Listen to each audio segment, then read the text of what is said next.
legs. So even in the hand, it's a one-shot kill, just like with the LAB 330. However, it is worth noting with the LAB, this maximum damage range is only 35 meters, so the XPX has a very noticeable advantage here. But then from 44 meters to 51 meters, this is where we lose that elbow down one-shot kill potential. So forearms and hands will yield a hit marker. Then from 51.6 meters up to 59.7 meters, this is where you lose all of the arm multipliers. So now it's just anywhere in the torso, neck, or head for a one-shot kill. And then finally, beyond 59.7 meters, this is where you have to hit them in the upper torso, neck, or head if you want to maintain a one-shot kill. Overall, this gun is incredible in this area. Well, the LAB does beat it out with its minimum damage range, so it doesn't drop off to that upper torso one-shot kill until 71 meters. Like I said earlier, our maximum damage range from 0 to 44 meters, that's going to cover most of the gunfights in 6v6, and therefore you should see very few hit markers with this gun unless you're shooting through some form of cover or aiming for the legs. As for a rate of fire, this is the fastest out of all of the bolt actions at 50 rounds per minute, so a rechamber time of 1,210 meters per second. And our aim down sight time is also the fastest in the entire sniper rifle category by a large margin at 531 milliseconds.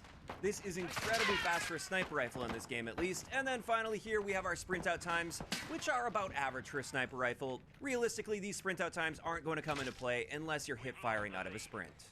After that though, let's have a look at our bullet velocity, which is pretty standard for a sniper rifle in this game at 780 meters per second. And then let's have a look at our hip fire, which again is just standard here. It's just tied with all of the other bolt action sniper rifles, so no surprises there.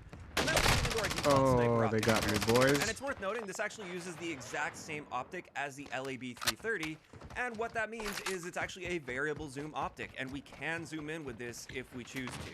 As for recoil, it is worth noting this is one of those sniper rifles that doesn't recenter at all after a shot that you fire, so you will end up kicking right up to the sky if you don't manually correct for that.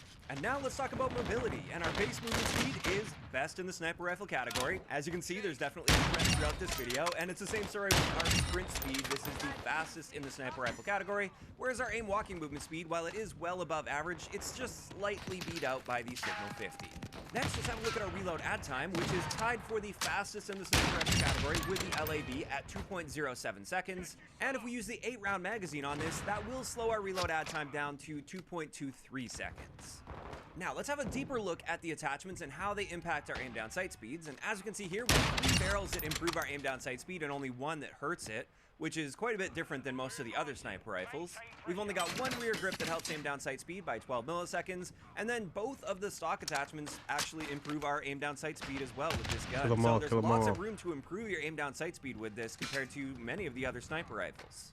After that, let's have a look at our bolt attachments that change our rate of fire. And the first bolt will be reducing our rate of fire down to 46 rounds per minute, whereas the FSS ST87 bolt will increase our rate of fire all the way up to 59 rounds per minute, which is very solid for a bolt action sniper rifle. But then finally, for the stats of this gun, I did want to take a deeper look at the barrel attachments and how they impact our ranges as well as our bullet velocities. And as we can see here, all of these barrels will be hurting our range values, but by varying degrees. It ranges from a 6% reduction all the way up to a 17% reduction. So you may want to keep these in mind while creating your class setups. And it is worth noting that even though all of them reduce our ranges, one of them actually improves our bullet velocity by a fairly noticeable margin, and that is the 22-inch cavalry barrel. And with that, it's finally time to get into some excellent attachment combinations I've got for you guys. And the first one I'm going to share is my aggressive build, and this is definitely my preferred class setup when using this gun, because in relation to the other sniper rifles especially, the SPX is really geared toward aggression. So with this, we're using the 18.5-inch Bryson LR factory barrel, the OLEV laser, the VLK4 optic, the PVZ 890 tac stock, and then finally that ST87 bolt that improves our rate of fire up to 59 rounds per minute. And with this combination of attachments, our aim down sight speed is incredibly fast for a sniper rifle in this game at 380 milliseconds. This is 150 milliseconds faster than the base aim down sight time that's already really good, so this is amazing. Also, our sprint out time is slightly improved. Again, it's never really going to be an issue unless you're hip firing out of something you generally shouldn't be doing unless you're point blank range. And then finally, our muzzle velocity, well, it is reduced. It's not reduced by a large margin. This is still a very solid bullet velocity, at least for 6v6, at 729 meters per second.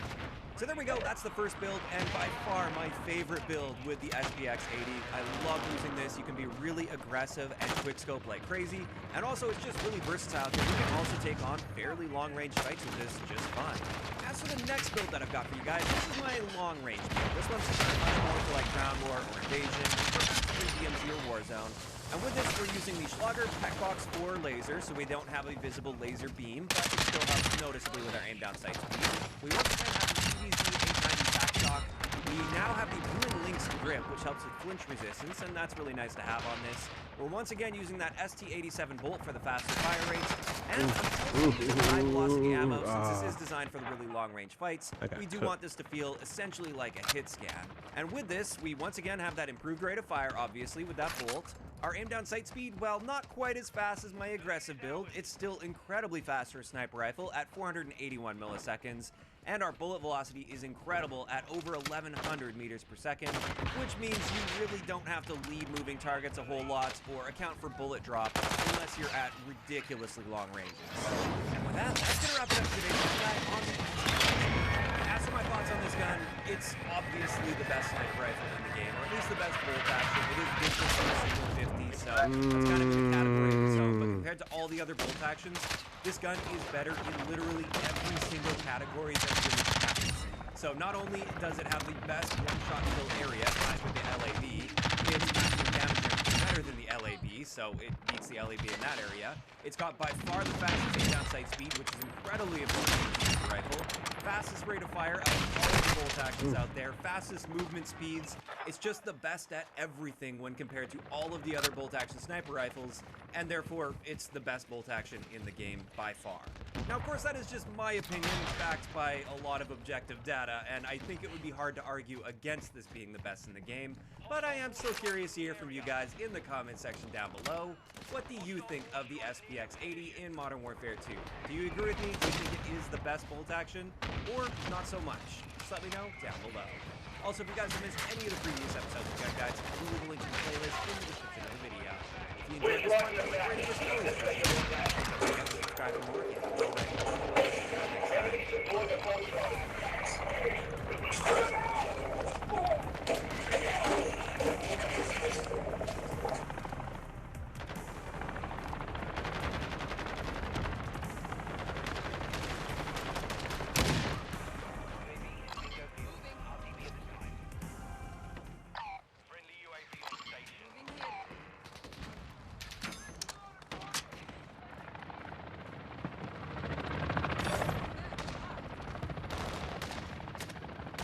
My name is Ace, and welcome back to another Gun Guide. This is the series where I go into great detail with all of the stats, as well as some excellent tactical combinations for every gun in Modern Warfare 2. And in today's episode, we're going to be moving on to the brand new ISO Hemlock Assault Rifle that was just added with Season 2 of Modern Warfare 2. Just keep in mind, everything you see in the background will be against bots, because I am not buying the Battle Pass this time around, and therefore I don't actually have this gun yet. However, I was able to access it fully in custom games in order to collect all this data for you. And starting it off as always, let's have a look at our damage profile, and with this gun, it's going to be a 3 to 5 shot kill depending on the range and depending on which body multiplier you're hitting them in. Within the maximum damage range, you get a 3-shot kill anywhere in the torso, whereas once you start to get to the negative damage range, this is where you need to mix upper torso shot kills if you want to maintain a 3-shot kill. As for the shots, generally speaking, they aren't going to be helping you out with this gun, so don't worry too much about those unless you're going to capture them. After that, let's get into our rate of fire, which is 600 rounds per minute, which is identical to the Kastov 7.62. And what this means is with a 3-shot kill, our time to kill is 200 milliseconds, which is a very competitive time to kill, whereas with a 4-shot kill, our time to kill will increase up to 300 milliseconds. As for our bullet velocity, based on my hand testing, this appears to be exactly the same as most of the other assault rifles in the game at 590 meters per second.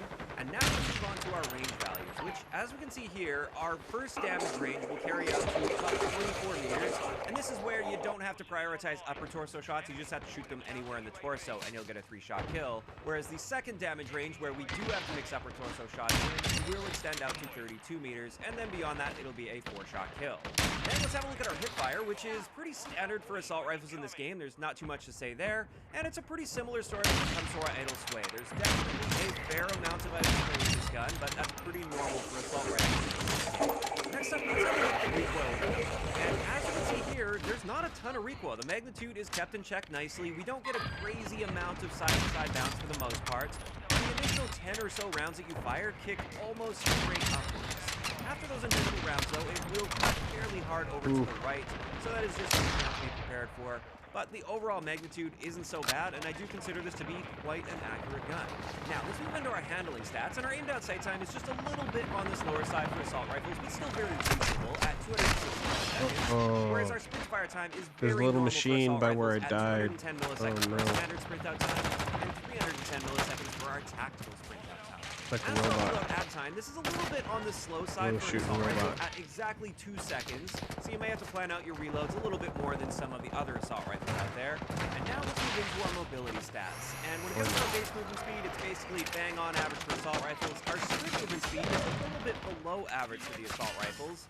And our aim walking movement speed is also right Where are around they? average. Where are they there. So shooting for me the most from? part, Where are they it's shooting pretty at me from? normal, but you aren't going to be sprinting quite as fast Really? as any of the other assault rifles Really? out there. And with that, that pretty much covers it for Where are the they base shooting at stats us? of the ISO Hemlock. However, it turns out this is a Oh, I saw two-in-one sort you, of a little gun shit. because Come at me. we have access Let's to go. a bunch of different ammo types Ooh, you're chambered lucky. in 300 blackout Oh, I see rather you, than I see you. 5.56. I'm And coming when after use you, buddy. any one of these ammo types, it actually converts our damage, range, rate of How fire, dare you. recoil, and bullet velocity values. So let's have a look at exactly what 300 blackout does and whether or not you may want to use it. And the first big thing that you might notice here is our There damage you go. values are Hello. definitely increased with this. And while we still have the same potential when it comes to number of shots to Sorry, kill Anton. at each one of the ranges, with body shots at least, it is worth noting that this is going to be much more consistent at getting those kills. So for example, in the maximum damage range right up close, you can hit them literally anywhere in the body and it will be a 3-shot kill, whereas without 300 blackout, you do have to hit those torso shots. If you mix limb shots in, you will take 4 shots to kill. So that's something interesting to notice there. Additionally, with headshots, now we have the ability to get a 2-shot kill to the head out to mid-ranges actually, so that's pretty solid. My bad, And I dude. also wanted to talk a bit about the ranges. Our range values are reduced a little bit, so within each one of those damage ranges, we can see different damage drop-offs. And this doesn't seem to give a flat reduction to your range drop-offs. These are just a new set of range drop-offs that we get.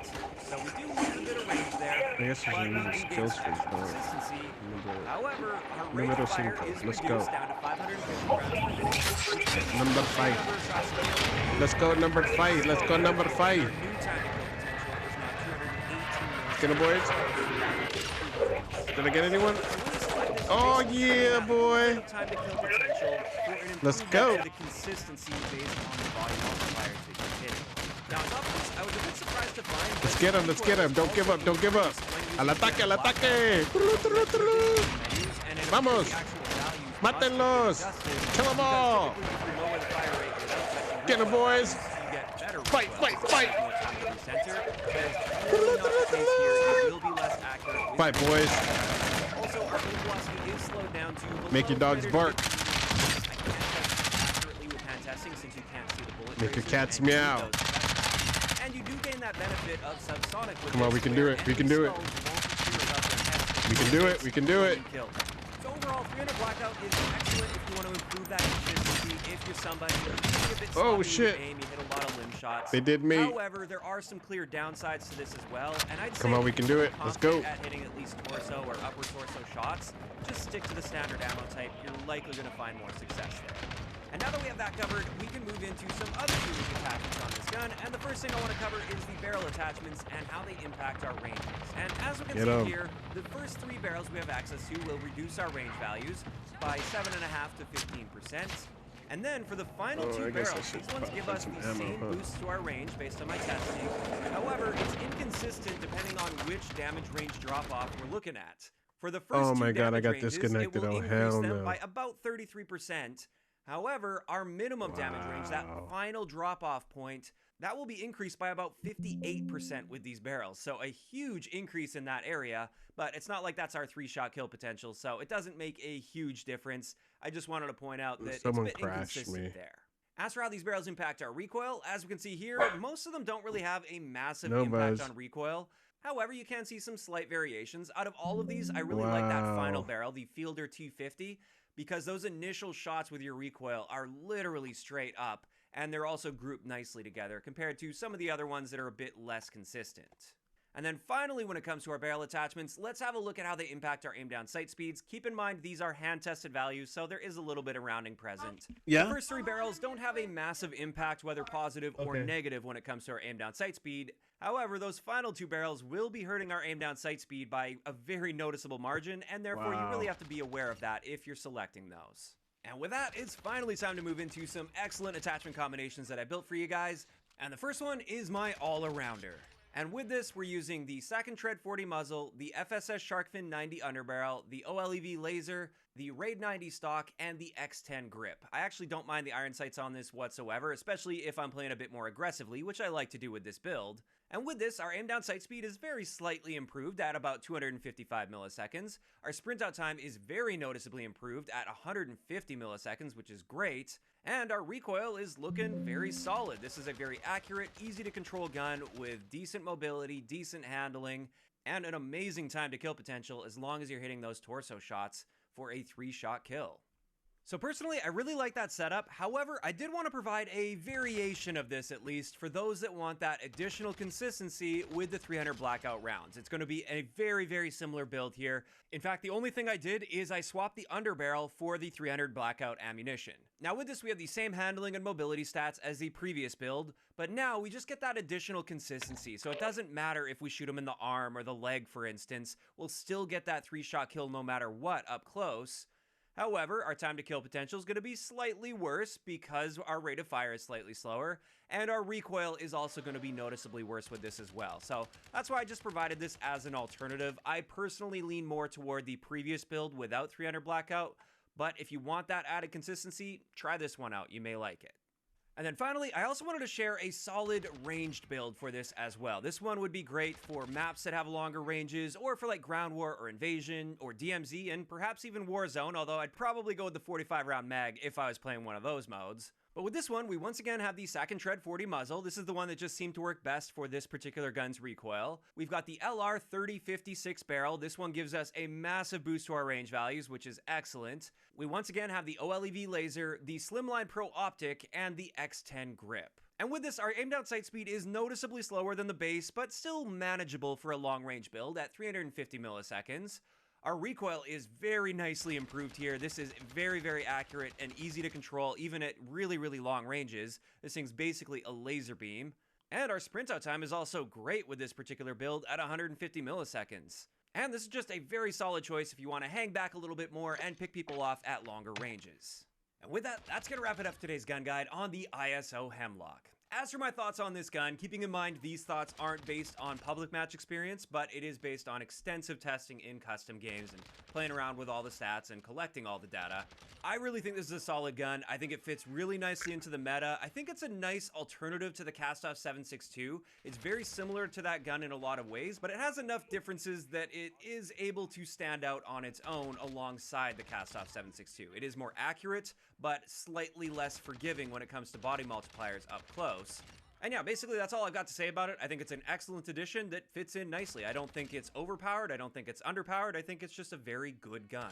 Now, of course, those are just my opinions on the ISO Hemlock, and I'd love to hear what you guys think about this gun in the comments down below. And if you guys missed any of the previous episodes of Gun Guides, I will leave a link to the playlist in the description of the video. I hope you enjoyed this one, and I'll talk to you guys next time.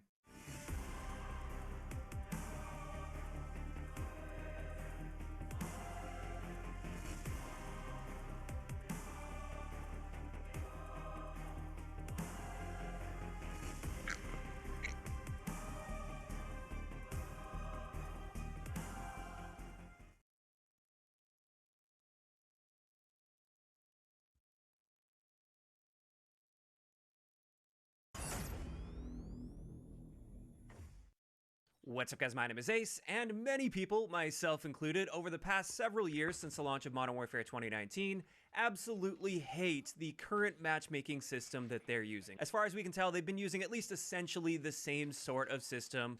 It's most commonly referred to as skill-based matchmaking, but more accurately, it's an engagement-optimized matchmaking system that looks at your recent performance and will match you based on your recent performance. So if you've been performing really well recently, it's going to put you in more difficult lobbies to match match that challenge, whereas if you're performing poorly in your recent matches, it may give you some really easy games to make you feel like a god and keep you hooked in the game so you want to keep playing and chasing that high. This, unlike an actual skill-based matchmaking system, is incredibly manipulative, and once you're aware of it, it can be really frustrating to deal with. It feels like you get punished for performing well, and on the other end of that, when you perform poorly, it feels like it gives you pity games to make you feel good about yourself, and that doesn't feel very good either.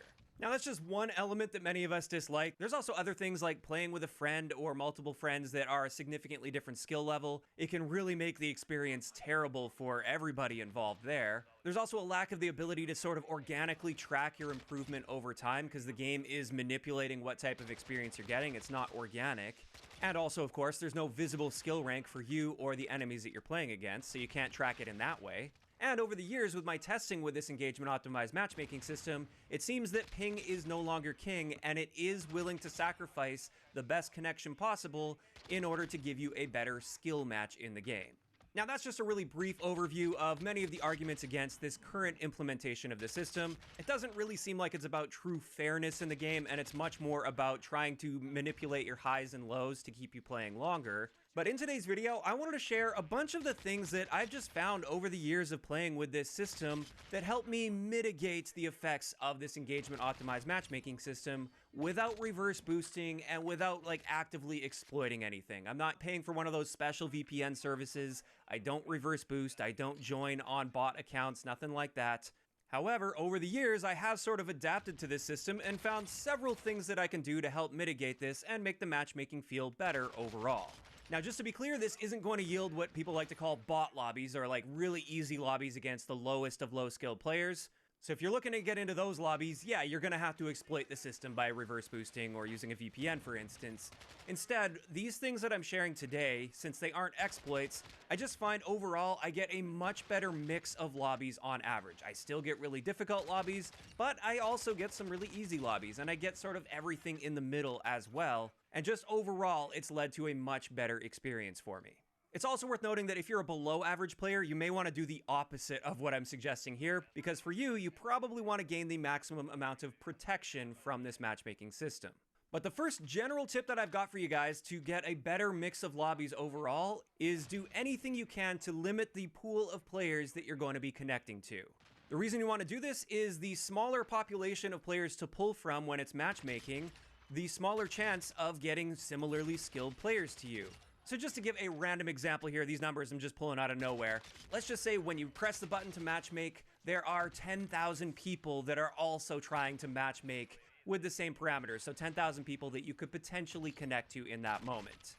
If you're a well above average player and you've been performing really well recently, there's a pretty decent chance that out of 10,000 players, they're going to be able to find a good handful of really good players that are roughly around your skill level for that matchup. Whereas in that same scenario, what if you limit that so it's only 100 people that you could potentially a lobby full of players that are roughly around your skill level? And with the way the matchmaking system works, it tries to get you into a lobby within about a minute. That's usually around the threshold where if it can't find a good enough skill match, it's just going to throw you into whatever's available after that minute has elapsed. And that tends to yield a much better mix of lobbies. So what specifically can you do to limit the pool of players that you can connect to?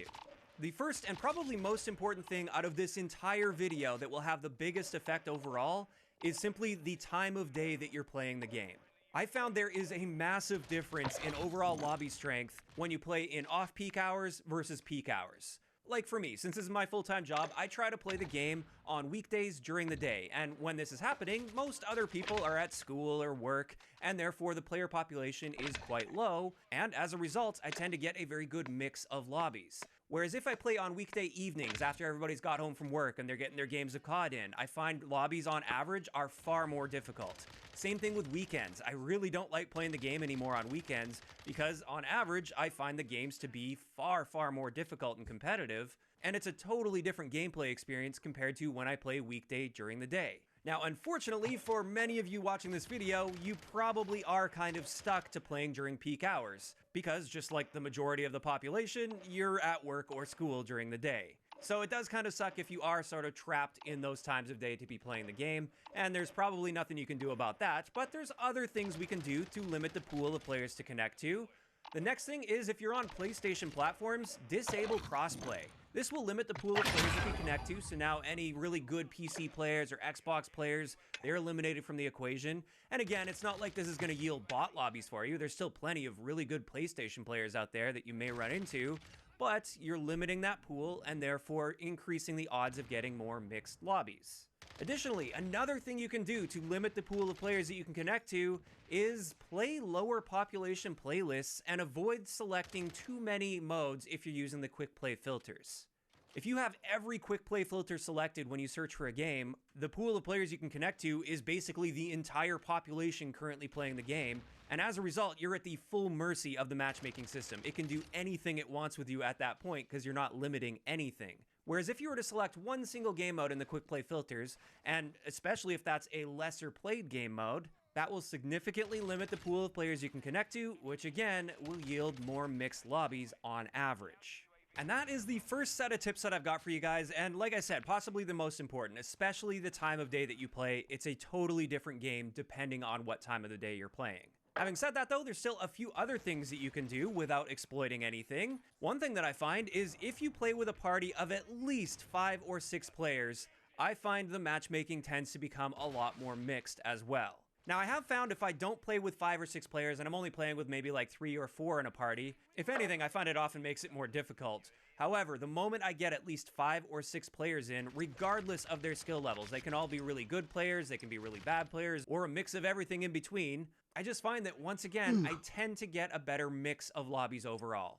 Now, I do think part of this is also due to the team balancing system, because if you are a significantly above average player statistically, and you play solo, for instance, the game is almost always going to give you all of the worst players in the lobby on your team in order to balance out the skill levels of the two teams, and then you're expected to carry all of those really bad players against the more average to above average players on the other team. And that can make it feel like the matchmaking system is more strict than it actually is, because there are bad players in the lobby, but they're always on your team. Whereas when you party up with a party of 5 or 6 players, the team balancing system can no longer do that. It can't give you the worst players because there's no room on the team, and therefore the worst players in the lobby are going to be on the other team, so you tend to see a better mix of players that you're running into in a match. And this is why you often see me playing with a full party, or at least almost a full party in my gameplays. This is because 99% of my gameplay time in Modern Warfare 2 is live streamed and we're on live stream. I simply open it up and you guys are welcome. We don't communicate at all, you don't have to be an amazing player, anybody's welcome to join, and I just find that yields a much better mix of enemies and lobbies overall. And then finally, one last thing that I do that tends to yield a better mix of lobbies overall is I use my NetDuma router, and I just set a geo-filter with this. Now, just to be clear, I'm not affiliated with NetDuma in any way. I'm not getting paid to say this. I have been using their products for years. I pay full price for them, and I enjoy the product. I do stand behind it, and I do recommend it for any serious gamer that has some disposable income. They're a bit pricey, but the benefits are excellent. It's something that you really comfortably afford.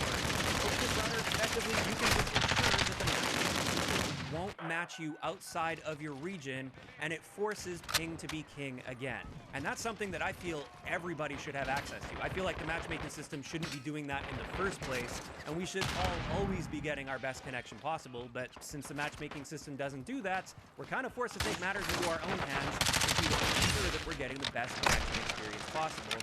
And with a NetDuma router, or some Netgear routers that have the NetDuma software on them, it allows you to set a geo-filter in the router itself, so it won't allow a connection outside of a certain region that you select. And in doing so, like I said, it just prevents that matchmaking system from prioritizing skill over connection. Now connection has to be first, and of course, that's going to yield a much better gameplay experience overall. And with that, that's about it. That's everything that I've found over the years that just yield a better overall experience while playing the game. Like I said, I don't reverse boost, I don't exploit anything, and I don't think any of these things I mentioned today could be considered exploiting. It's simply adjusting the time of day, or the lobbies you're playing, or how many people you're playing with. And I think the best thing is it yields a mix of lobbies, which is truly what I want. If I wanted just constant bot lobbies, then sure, I would just exploit the system and reverse boost. And if anything, I'd be all for this skill-based matchmaking system because I could get easier lobbies than ever before in Call of Duty. But what I truly want is just variety. I want a little bit of everything. I want some tough competitive matches. I want some average matches, and I want some easy matches. I want all of it without feeling like I'm being actively manipulated by the game into those lobbies in order to play on Psychology to try to fit things into the game like a slot machine is designed to hook gamblers. And with that, that's pretty much it. Hopefully this answers the question for you guys, because I do get a lot of comments accusing me of reverse boosting. Of course, also I should point out, I only record my really good games. Of course, I'm not recording the bad ones. Also, in many cases with my videos, I'm cutting out deaths, and I'm only showing you the streaks throughout a game, so it might not have been an amazing scoreline overall for the game, but maybe I had a really good streak in there. And that's all you'll see in the gameplay video. So hopefully that answers it for you guys. Hopefully this allows you to get a better mix of hobbies overall and a better overall experience with the game like it has for me. And with that, I'd like to hear from you guys in the comment section down below. First up, have you been doing any of these things already to get a better experience overall? And do you have any other tips to maybe help get around the matchmaking system without exploiting anything or breaking terms of service? If you enjoyed the video, a like rating is always appreciated. And don't forget to subscribe for more if you haven't already. I'll talk to you guys next time.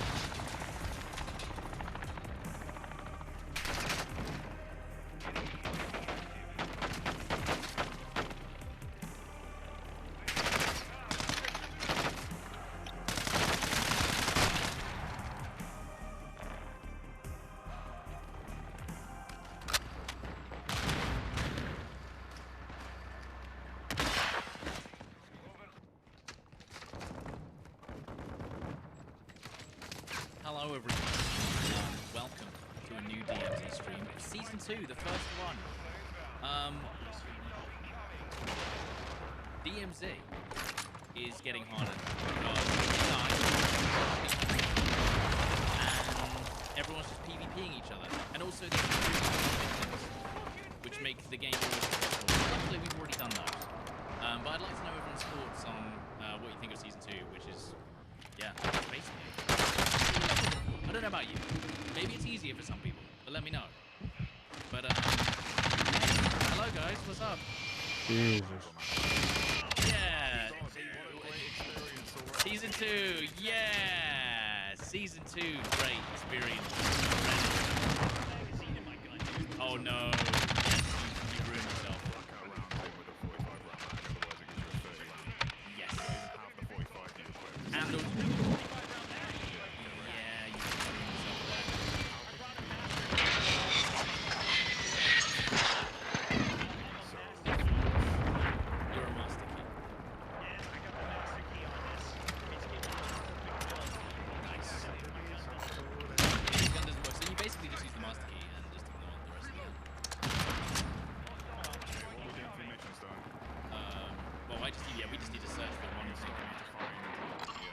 oh, is it Governor's laptop meme? Is that what we're gonna do? Yeah, come this way then. Oh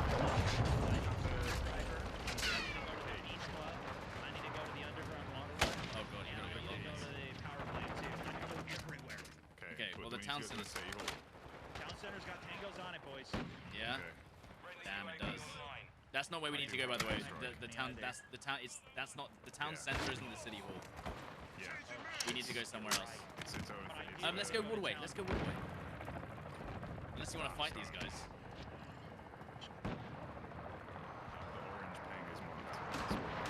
We'll be on these people's ping right now. We're already on it. They're gonna see us. Already on it. You want to push them still, or do you want to go Waterways and then we can get the thing underneath? Yeah. Let's get underneath.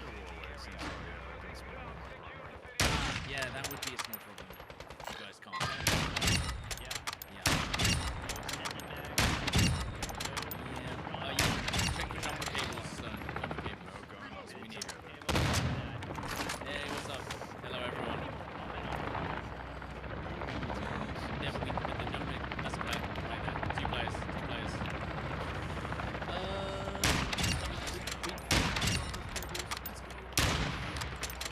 I mean, I might have to headshot them just to scare them away. Such a great experience. Already. Me and Stog were looking for these everywhere, dude. You don't understand. Okay, they were on this roof. I mean, don't put it on yet. Don't put it on straight away. We need to, oh, there's another guy. Oh, we Okay, oh, that's okay. Let's get on this roof. Okay, it's like a three-way team fight here, by the way. It's a three-way team fight right now. Like, do you have a UAV? Okay, these guys have already shot at us, which is scary. If I see them, actually, let's do this. There you go. There they go. There's one here. Trio on the city hall.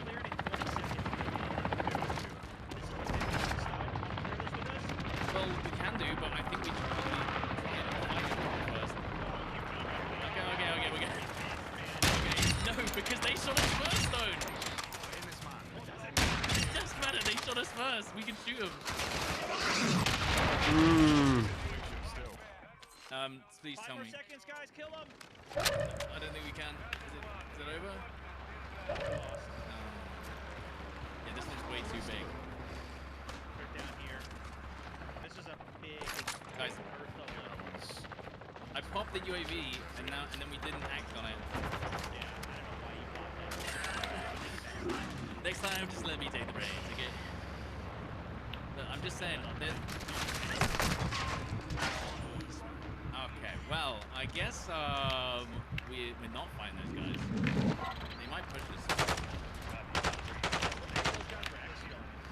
Okay, we fight these guys.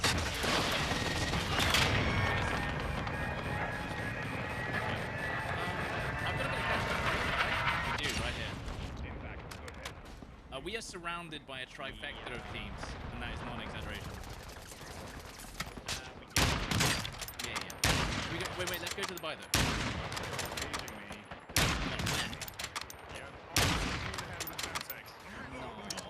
Oh, I'm being shot by the other team now. The other team is shooting me. Yeah, we are, guys, I don't know about this. This is not... Yeah, this is a real problem, guys. What is this team? So they killed you? Stone, get out of there. Stone, get out of there. I got to cluster mine down and I can cluster the roof. Bro. Oh, I should have done one. I replayed him. Yeah. This is such a... I don't know about this, guys. Not a great experience already. This is not a great experience right now. AI Are they pretending still to on? be a player. No, they jumped away. Replay, bro, again. Yeah. One thing I'm going to do is I'm going to go for the... Oh, this is bad. I stood up to look at what they were up to and a Semtex hit. I'm going for the tower, guys. Going for the tower. Fuck. Coming upstairs. He might jump, yeah, he might zip up. Yeah, just stay safe, Stone. I got the red.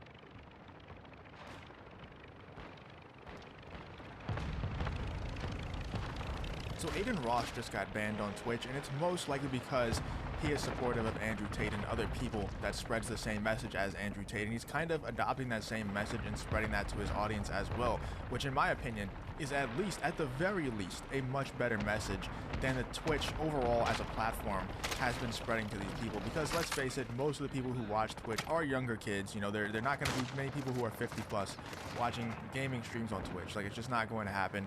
So they're trying to appeal to that audience. They're trying to stay pure to advertisers so that they look appealing to the advertisers to advertise to that younger audience. But in reality, Twitch is actually, their message and their actions are actually pretty evil if you really think about it. And Aiden Ross goes into that in this video. But let's check out the video and I'll explain to you how Twitch is really evil in their messaging. Let's check out what Aiden Ross has to say about his ban. He says, if I had blue hair and makeup, would Twitch have banned me? The answer is most likely no. So let's check out exactly what he has to say here. First thing I'm gonna say is this. Sound might be an issue. It don't matter. I already locked myself as a kid. Thank God. Because I told everyone that Kick was out to get me. They were out to get me. They were out to get Kai. Twitch there, not Kick. That Twitch is out to get him, I'm pretty sure. Unless it means that Kick is out to get him in terms of like going sign him to be on their platform. But Kick is not out to get him. Kick is a new streaming platform that he's moving to. I believe it's Trainwrecks TV that owns the platform that started Kick. And he's moving from Twitch to Kick. And I think that's another reason why he got banned as well, as he's making a transition over to another platform. Because Twitch is just simply evil. I'm about to get all these fucking streamers. All of them. And, you know, I'm gonna just tell you guys right now, bro. I'm not even gonna bash Twitch. One thing I'll say is this. If I had blue hair and did my makeup, would you abandon me, Twitch? It's a serious question. Would you have permanently banned me? If I had blue hair and did my makeup and fingernails, would you have permanently banned me, bro? No, they wouldn't have, because then you would be playing into their narrative. If you had that type of ideology where, you know, those types of people have blue hair, have makeup, they have, you know, they do their nails and they're male, then if you had that type of ideology, they would want you on their platform because that, you know, furthers their narrative, that furthers the message that they're trying to portray, and it furthers, you know, them having diversity on their platform. It would just be a lot better than a white male who shares the same opinions as Andrew Tate, or is making that transition to spreading that same message as Andrew Tate. You know, it would be a lot more appealing to their advertisers, especially, you know, nowadays. If you had blue hair and makeup and did your nails and all that stuff, you definitely wouldn't have been banned. At least not as easily. Unless it's like a direct violation of his contract to have a second streaming platform as well, which I think other streamers who are in the partner program have, you know, done that, have had second platforms. I don't think it's that big of an issue. No, they wouldn't have. Listen, I'm permanently banned on Twitch. It's done. It's already done. But I got permanently banned for no reason. At all. No reason. How do you ban someone on Twitch? And my reasoning is for VOD / on stream when I haven't even been streaming. Yeah, that's what a lot of people are saying in the comments. They're saying, banned for no reason, this shit got effed up. You got banned for going against your partner agreement. LMAO, you literally signed a contract where it says you cannot stream on competing platforms. If that was the case, then why would his reasoning for being banned be for prior streams or VODs? Wouldn't his reasoning for being banned just simply be violation of contract? Like, wouldn't that cause a lot less controversy if he straight up violated the contract? And the statement that Twitch releases on the whole matter would just be he violated his contract, therefore his contract is terminated and he's banned from the platform? Like, wouldn't that be a much simpler explanation with a lot less controversy? You know, this isn't really a good look for Twitch. That's a very good point. They're banning pretty much all their top streamers. Anyone who doesn't think the way that they're supposed to think, they're banning them. This is exactly why everyone needs to see Twitch for what it is. Yeah, he's speaking facts, dude, and I'm glad that people, you know, especially big streamers on Twitch, which obviously is not on Twitch anymore, but people who used to be, you know, one of Twitch's biggest streamers, a lot of them are speaking out against what Twitch is doing because they're doing really bad and evil things, man. Like, just think about the fact that they banned the word simp. You can't say the word simp on Twitch. Do you know why that is? It's not because it's offensive to certain people on Twitch. It's because if you let the simps know what they're doing, you let the simps know that giving money to these big streamers, these female streamers, simping for them, if you let them know that that's not going to get them anything that they actually want to get out of the situation, it's just draining their money, giving Twitch and these female streamers their money, then if you let them know that they're simps, then they're going to stop doing it. They're going to stop giving these streamers money simply because of the way that they look. And Twitch doesn't want people to stop giving these female streamers money because of the way that they look, because they're one of Twitch's biggest cows. These female streamers who just sit there with barely any clothes on, advertising their OnlyFans. They're not going to get banned. They're going to ban Aiden Ross for spreading certain information, for spreading certain messages and narratives like Andrew Tate does. But they're not going to ban these female streamers who sit there with barely any clothes on, advertising, you know, their prawn. Which is, it's evil, bro. It's evil. And the fact that they ban the word simp, not because it's offensive to people, but because it's going to take money out of these female streamers' pockets. And Twitch's pockets, obviously, ultimately. GG boys, GG boys, GG girls. Twitch mostly is watched by younger kids. So they're straight up advertising porn to these younger kids. Sorry, It's gross. I'm really glad that people like Aiden Ross are able to see that. Trainwreck TV is able to see that. You know, obviously they promote gambling and stuff, which is not the greatest, but it's definitely not as bad as prom. Let's be real. It's just not. He also tweeted this. I guess he's just completely on his villain arc now, just completely you know, he's just completely recognizing reality at this point. He tweeted, "There are only two genders," in all caps with a period on the end, so you know he's being serious. And that got a lot of backlash. But I'm glad that he's you know, on this arc. He's already banned from Twitch. Like, what's the worst that can happen now? He's on Kick full time. He's already made his money. Like, he could probably never work another day in his life as long as he invests in the right way, and he probably wouldn't have to live any other way. You know, he probably wouldn't have to downgrade his lifestyle or anything. If he made the right investments, he'll be set for life at this point. So he can just actually acknowledge truth now. He doesn't have to be a puppet. He doesn't have to be a bot, an agent of the Matrix. He can just acknowledge truth. And he did that on Twitch. He acknowledged the truth of Twitch, got banned. Now he's acknowledging the truths of life. He'll probably get debanked pretty soon, if I had to guess, if he keeps going down this path. But Sneeko said, one of us. Yeah, I agree. The whole debate is so stupid to me and accomplishes nothing. Your day-to-day life isn't affected if there's two genders. Yeah, but it's just acknowledging the truth, man. It's just acknowledging the truths of the world. And so many people are so mad at him for doing that, especially Twitch. You know, if you call them out for, you know, the scams that they're doing and the poisoning of young people's minds that they're doing, of course you're going to get banned there. I think it's just, it's a really sad situation what these larger corporations, these larger social media platforms are promoting. And what's even more sad is what they're banning, what they're not promoting, what they're refusing to promote by banning people like Adin Ross. People who are actually making positive changes in their life. Like, the dude has made a crazy transformation in his body and his mind, everything. And he gets banned for it because they don't want you to improve. They want you to stay fat, lethargic, lazy, and simping. That's what they want you to do. And it's not just Twitch. It's all the major corporations in the world would rather you be fat, lethargic. Copy. Longbow 3-1 on approach. Strike inbound. Copy that. Longbow 3-1 is on station. Strike inbound. Longbow 3-1 flying outbound. Show. They're letting the score change again. 7, I feel, is still a little bit too high for this show, considering it's one of the biggest piles of garbage I think that's ever been.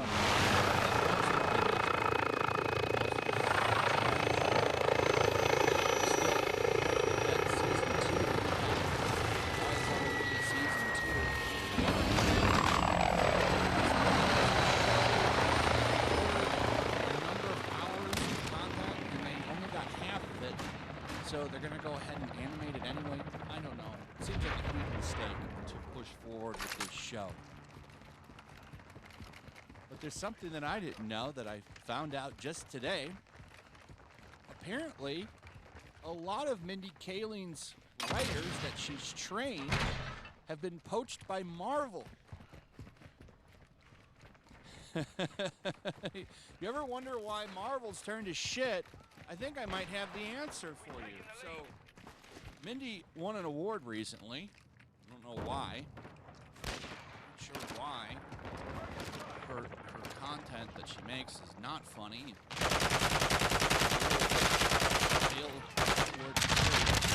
a show or a movie that fails. She gets to move on to another project, like most of the people in Hollywood. But she made a joke during her acceptance speech.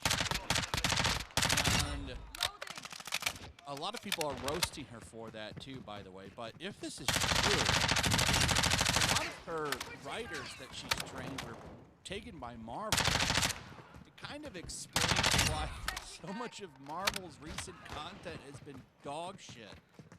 I mean, I think it's pretty undeniable that Phase 4 and Phase 5 have been really bad. And if this is true, this explains a lot. So, what happened? She accepted an award for the Producers Guild of America.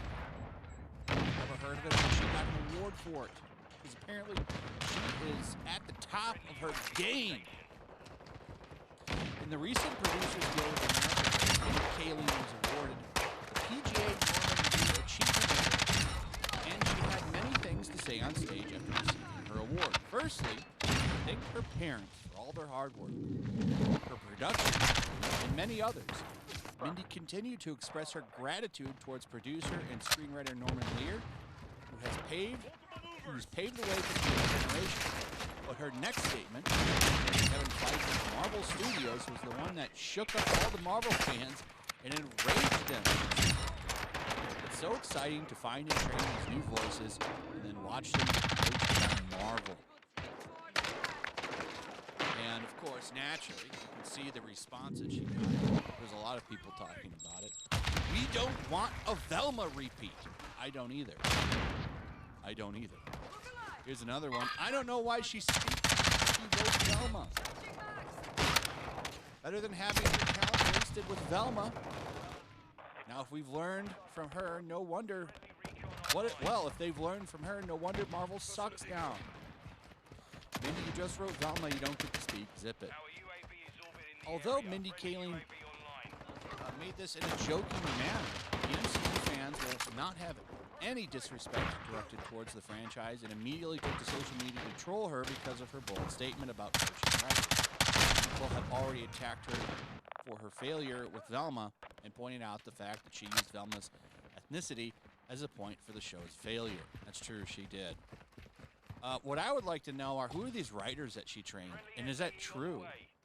Did a lot of the people she trained wind up at Marvel? I can't tell you for sure, but she's looked at as a top talent person now, and there are a lot of workshops that these people go to, and then they work for people. I wouldn't put it past Marvel to take her staff and proteges and getting some kind of top talent. If you can call anybody in Hollywood a top talent. But it would make a lot of sense. I mean, Phase 4, we can't say too much about Phase 5 yet, but Phase 4 Marvel was shit. Or Phase 4 Marvel was shit. And knowing now that some of the people that she trained are writing Marvel says a lot. I mean, doesn't that make sense? Now you kind of know why a lot of it was dog shit. And a lot of that has to do with the fact that Mindy Kaling trained a lot of them. And now you kind of know why Marvel sucks. By the way, I hope you liked Ant-Man and the Lost Quantumania, because the guy who's wrote that movie, guess what he's writing? Kang Dynasty. Boy, oh boy, I'm sure that'll be a movie to watch. Marvel's done, man. So that's it for that story. I got another one. Mark Wahlberg's in trouble as well. There was another award ceremony, not the one I just mentioned. This is something else. It's SAG. I don't know what SAG is. Another shit about. Oh, the Screen Actors Guild Awards. So, one movie cleaned up everything and everywhere all at once, which is actually a pretty okay movie. I don't hate it. They won a lot of awards. One of the awards was presented by Mark Wahlberg. And because of that, he's being canceled. Why? Well, I guess he got in trouble when he beat up an Asian guy back in the day. And he got charged. This is also when he was like 20-something years old. He's now a lot. And his sorrow for that. Several. He's canceled now. A lot of people on social media, as you can see, they captured some of the tweets shitting on him and going after him. Mark Wahlberg, in parentheses, what are you talking about? Mark Wahlberg, from what I hear, is like a nice dude. But, you know, doesn't matter. You're never allowed to escape your past. Because it always comes after you, even if you change. Shit can be from 10, 15, 20 years ago. Doesn't matter. If you cross them, they want you dead. And that's just a fact. So everyone's up in arms about Mark Wahlberg right now. He's a nice guy, big Christian now, and of course that doesn't help him. They don't like Christians at all. So anyway, that's pretty much it. Let me know what you guys think about all of this. I'd like to hear from you in the comments. Also, if you want to share the video, make sure you're still subscribed to that notification bell. I'll see you on the next one. Make sure to check out my locals. There's a link in the description. It's a fun community that I'm trying to build over here. If you don't want to support me on YouTube, you can come over here. None of that money goes to YouTube. You also can just come over here for free. But if you are a supporter over here, I do plan on doing an extra live stream once a month and throwing links to the supporters so you can actually come on and have a supporter live stream with me. Also, it's a good place to catch all of my content. You don't have to worry about notifications like YouTube. They definitely work over here. So come check out my locals.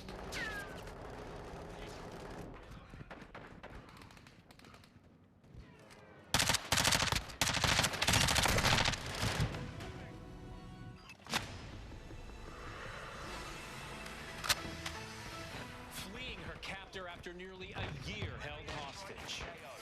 The heart pound.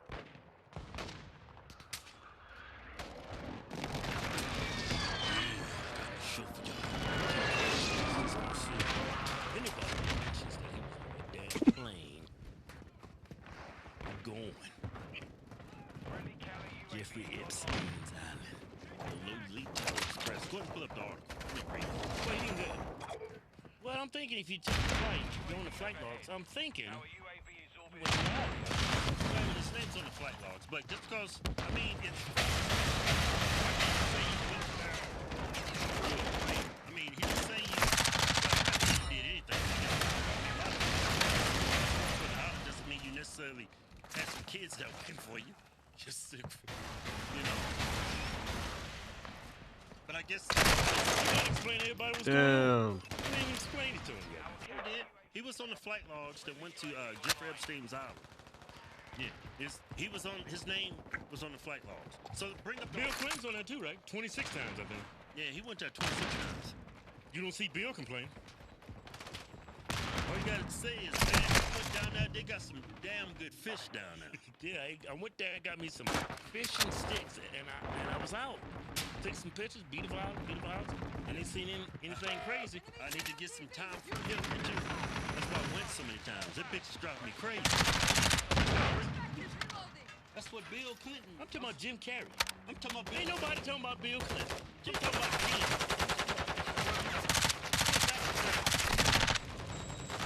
Now bring the damn on. Jim Carrey is ready to sue Vincent Briatore for saying he That's went Italian, ain't it? For saying he went to Jeffrey Epstein's island. Well, you did, didn't you? Well, let me read this. Jim Carrey has foreshadowed that he would sue YouTuber Vincent Briatore if he does not take down the video where he claims that attended Jeffrey's. The video saw 2 million views so far. Carrey's lawyers sent a hard cease and desist letter to Briatore so he takes down the video of such claims, as he strongly denies that he has ever been anywhere near that island nor traveled in a private jet named Lolita Express. So, well, they don't got Lolita Express on the plane. It's just a nickname for it. Jeez, Blake. He said he was never been on there. Yeah, but you see what I'm saying, though, right? Yeah. It doesn't have Lolita Express on it. It's a nickname for the plane. Maybe it does have it. You know what Lolita Express mean, right? Lolita? Is that supposed to mean something? I came across some pornography way in the back, man. It's a genre of porn. It's Lolita. No. It is. Look it up. Lolita. What do you mean? It's an English language term defining a young girl as precociously seductive. It originates from Vladimir Skolkovo's. It's Russian, ain't it?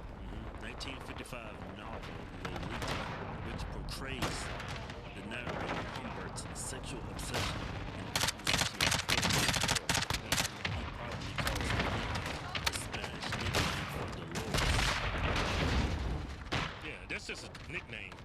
The plane doesn't have Lolita Express on it, dumb. Hey, so Mim Webster says a precociously seductive girl. Young girl.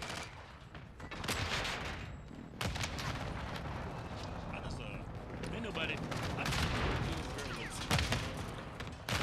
It's the kind of way to some dudes it does. I mean, if I'm a child molester, you think I'm gonna paint Lolita Express on the plane? You dumbass. It's gonna be, hey, you want the Lolita Express? Hey, you ain't gonna put it on the plane. So perhaps he never went on the plane. Somebody else did. Never did happen. With 2 hours.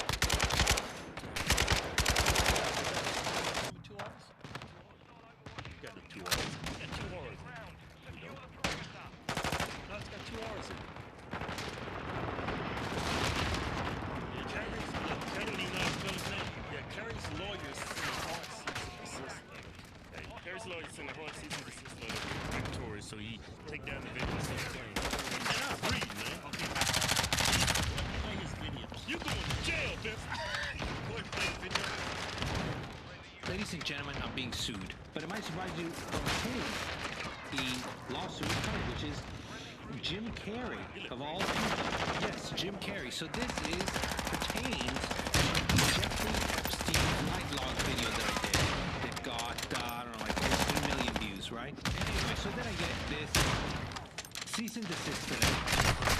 Jackaway, Alstain, Tyler, Weatherman, you ain't some long, a bunch of attorney offices. It says strictly confidential, not for publication or posting. So what do? The first thing I do is publish it, of course. Basically, it says that all this stuff is categorically false, and it has prevented Jim from being able to get new jobs, and it's harmed his career. He's not doing nothing lately. Like, he's probably relaxing, right? And I have 20 hours to take it down, or Mr. Carey is going to pursue legal action. He's going to sue my butt off. I don't know. There's a scare tactic, I guess. I'm not a attorney, but shouldn't he be suing people released? I don't know. I mean, just because you're on the flat log doesn't mean we said that like 3 or 4 times in a video. But he's saying, man, I've been a week. You're guilty. Doesn't mean you went down and had some kids down there waiting for you. Yeah. You know what I'm saying? And you was there. I mean, you didn't say anything wrong, did you? I'm sure some people on that flight log, they had no idea what's going on down there. Yeah. Hey, you clean that up good. You know, but he says he was never on that, so maybe it's another Jim Carrey. But you know what, man? Maybe it was another Jim Carrey. Who knows? But I know when I come in the presence of somebody creepy that's a child molester, I am just like that. Just as soon as I look at him. Yeah, I know. He don't even have to say a word. Just to look in his eyes, I already know this dude's a creep. You know? It's like almost saying, you know, it's almost... shut up. It's almost as visual as seeing a person, oh, he's black, oh, he's white. No, yeah. That's my sense when I see a pedo. Yeah. I can totally tell from the moment I meet him. That's because they give off this aura. Yeah, it's like radiating a stigma. Yeah, he's got this aura about him. You like... Yeah, Charge complete. Oh, man, back up. You disgust me, you know? And I didn't get that vibe from you at all, Jim Carrey. Not for a second. I was surprised your name was on the list. Yeah, me too, man. But it's your name, so maybe it's somebody with your name that flew on there. Oh, it was him. No, he said he was never on it. Oh, it had to have been him, man. No, what is he, a liar? I don't know, man. Maybe he forgot. Maybe he's drunk. I don't know. Maybe he's high. You know, he might be high as hell. Don't know nothing. I did a lot of stuff when I was high and drunk. I didn't know nothing about. You know, maybe you was there, maybe you're not. I don't know. But your name's on the flight logs. Yeah, but it was probably somebody else named Jim Carrey. You think so? Yeah. Oh, okay.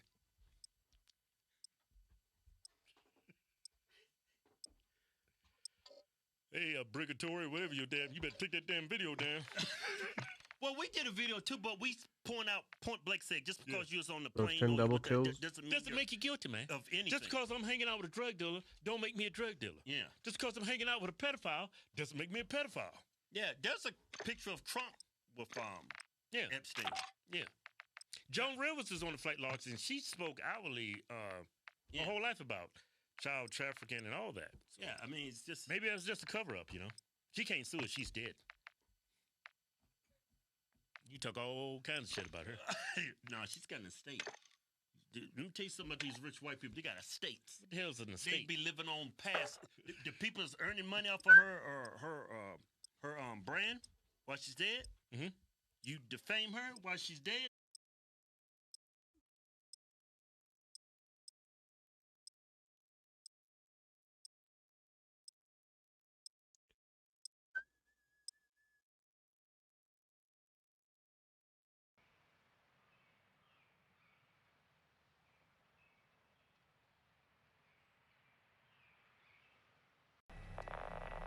Copy. Longbow 3-1 on approach.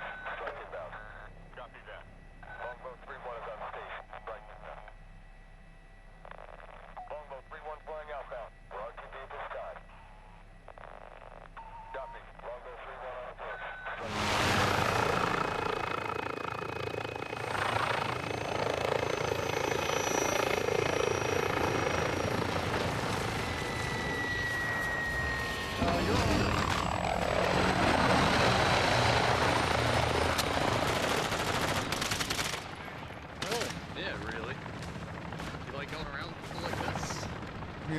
buddy. Oh, go ahead. Oh, Do it. Buzz. Come on, Buzz. Shit, that's our camera. Come on, Buzz. Back the No, Buzz. Come on. f buddy. You touch Buzzy. You Buzzy. get tased. Get the back inside. Buzzy. what's going on here? Why did you come up and grab me? Yeah, you did. Yeah, you did, buddy. No, you fucking come up to me, get in my face, I'll do something, buddy. Get inside. Get inside. Whoa, dude. Whoa, dude, you just come up and grab people? What the f No, is wrong Buzz. with you? You're holding it. Come on. Tree. This is private property. Tree, You say come you're on. This is an easement. I'm not on your property. You see that? That belongs to the city. Mr. Roberts tells the workers that he's on an easement and not on private property because the utility poles on the property belong to the city. While according to Florence County's Geographic Information System, or GIS data, it does appear that Mr. Roberts is on public property. It is important to note that the fact that the government has placed utility poles on a certain property does not necessarily mean that the property is open to the public. For instance, in some circumstances, the government may obtain a so-called utility easement, which allows the government to place utility poles on private property without transforming the ownership or the otherwise private nature of the property. For this reason, contrary to this common misconception in the local community, the location of utility poles alone cannot be used as a reliable indicator that an individual is on public property. So let me ask you a question. Does that give you the right to come up and grab the camera and almost break it? Hey, you assaulted me, buddy. Call the sheriff's department. Hey, call your husband. Yeah, call your husband, fat boy. Man, wow, this guy's great. Get in, Tubby. I'm out in public recording, and you come up and grab somebody, dude. I'm with myself.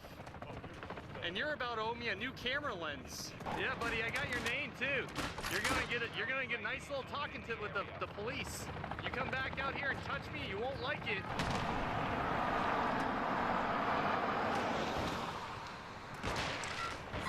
Oh, nothing, just getting assaulted out here, that's about it. Get assaulted. Yeah, by one of their workers. What happened? I was just out here taking some pictures, and one of the guys came out here saying he didn't want to be filmed, and he ran up to me, started circling me, grabbed my camera, and started pushing up on me, and it's all videotaped. You have it on video? Oh, it's all recorded. Because I do want to press charges on it. Something falling on the taser. Oh, I pulled it out in self-defense. Okay. When you come out at me like that, and you're about to destroy my stuff and do bodily harm to me, you're right, I'm gonna pull a taser on someone. Mr. Roberts argues that one of the workers assaulted him by grabbing his camera and pushing him, and that he pulled out his taser in self-defense in order to protect himself and his property. According to Section 16-3-600 of the South Carolina Code, quote, a person commits the offense of assault and battery in the third degree if the person unlawfully injures another person, or offers or attempts to injure another person with the present ability to do so. As the Court of Appeals of South Carolina explained in the 2022 case of State versus Robinson, quote, our jurisprudence has never required an actual physical injury to a victim's person to constitute an assault and battery. That a victim is, quote, physically harmed or violently injured.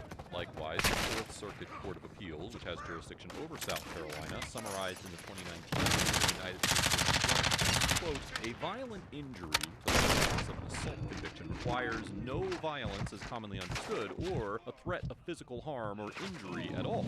Rather, an assault encompasses any touching of the person or an individual in a rude or angry manner without justification. Given this broad type of touching that can constitute an assault, the court could easily conclude that the worker pushing Mr. Roberts was a sufficiently offensive form of physical touch for the worker to be convicted of first-degree assault. Additionally, under Section 16-11-510 of the South Carolina Code, quote, it is unlawful for a person to willfully and maliciously injure or destroy any kind, class, article, or description of personal property or the goods and chattels of another. Under this statute, it is not enough to show that an individual damaged or destroyed the personal property of another. Instead, in order to sustain a conviction, the state must prove that the individual did so with a, quote, willful and malicious mental state. As the Court of Appeals of South Carolina noted in the 2020 State Hobart, Black's Law Dictionary defines willful as, quote, voluntary and intentional, but not necessarily malicious, and defines malicious as, quote, substantially certain to cause injury, or, quote, without just cause or excuse. Here, it could certainly be argued that the worker had the required mental state in grabbing Mr. Roberts' camera to justify a conviction under Section 16-11-510, although it's unclear from the footage whether the camera was actually damaged, and clearly was not destroyed, as Mr. Roberts was able to continue to film the encounter. You need to tell that guy he needs to put hands on people. It's a short little fat guy. Oh yeah, we're gonna do a report on him too.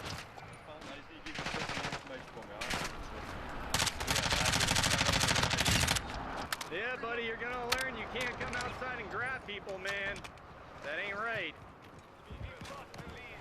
While we're handling this, don't yell. You're just cause him to get up. Is it free speech? Am I allowed to say stuff? Well, you have freedom of speech, but there's also something called breach of peace. Okay, I'd like to see you try that, buddy. Those people put hands on me. I'm the victim. So you want to turn it around on me? I'm not turning it around. Please do so. What I'm telling you is, you guys are known to be the biggest pieces in South Carolina. What did I do wrong? Are you gonna let me talk? Go on ahead. What I was saying is, I don't need you yelling while I'm trying to talk to this man, 'cause that's gonna cause him to yell, cause a scene. You get mad, he's gonna get mad, then it escalates. Okay. Just talk to this deputy. Let me tell you something. I'm allowed to say whatever the hell I want. You yell across this parking lot while you have all these people standing around.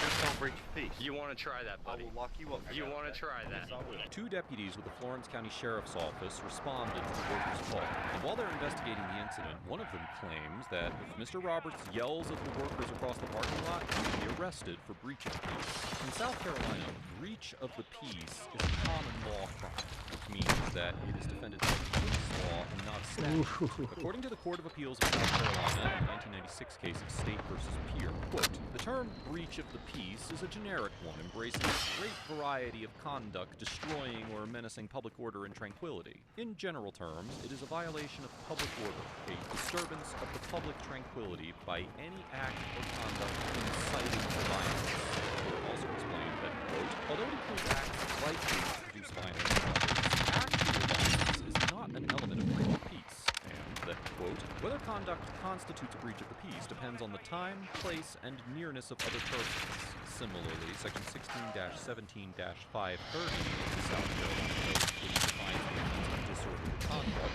states that, quote, any person who shall be found at any public place conducting himself in a disorderly or boisterous manner, or who, quote, uses obscene or profane language on any highway or at any public place or gathering or in hearing distance of any schoolhouse or church, is deemed guilty of a misdemeanor. Although Mr. Roberts' conduct in yelling across the parking lot may appear on the surface to fall within the definition of breach of peace or disorderly conduct, as the Supreme Court held in the 1964 case of Henry versus City of Rock Hill, quote, the 14th Amendment does not permit a state to make criminal the peaceful expression of unpopular views, and the government cannot define a criminal offense so as to permit conviction if an individual's speech, quote, stirred people to anger, incited public dispute, or brought about a condition of unrest. However, the Court of Appeals of South Carolina held in the 2002 case of Landgraf versus Surratt that an individual could be convicted of disorderly conduct for loudly yelling profanities at two individuals and calling them names, because the remarks,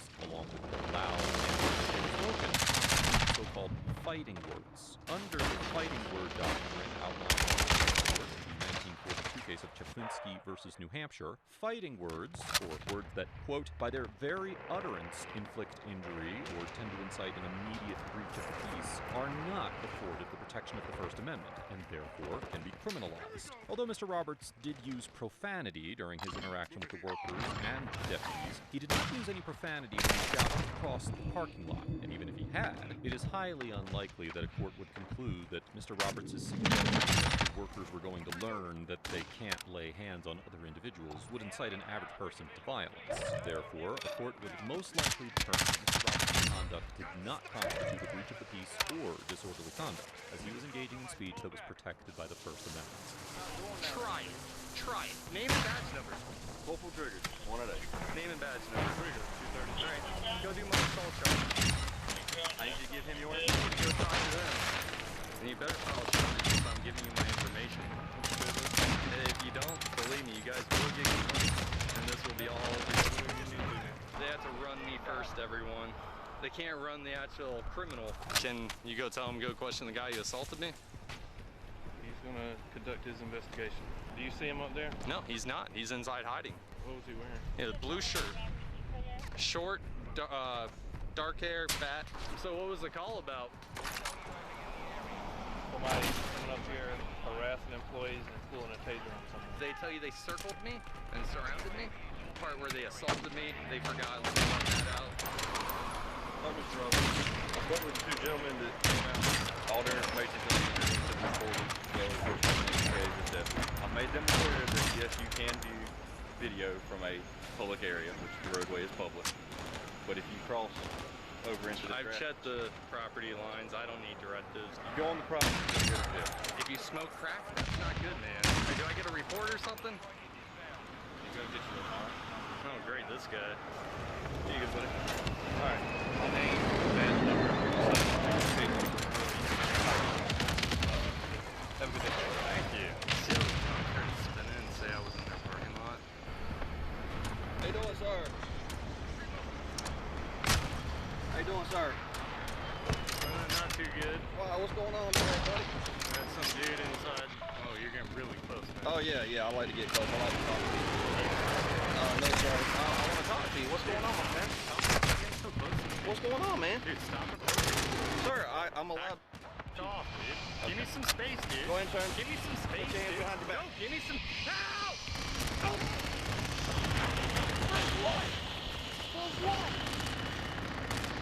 For you? Absolutely. Oh, yeah. Very nice, dude. Very nice. Enjoy the lawsuit. Enjoy paying for my camera, too. Absolutely. You getting resisting arrest? Resisting. I'm not moving. Well, then I wouldn't put my hands on you. Pull away. Yeah, because you have no right to arrest me. Sir, you have no arrest.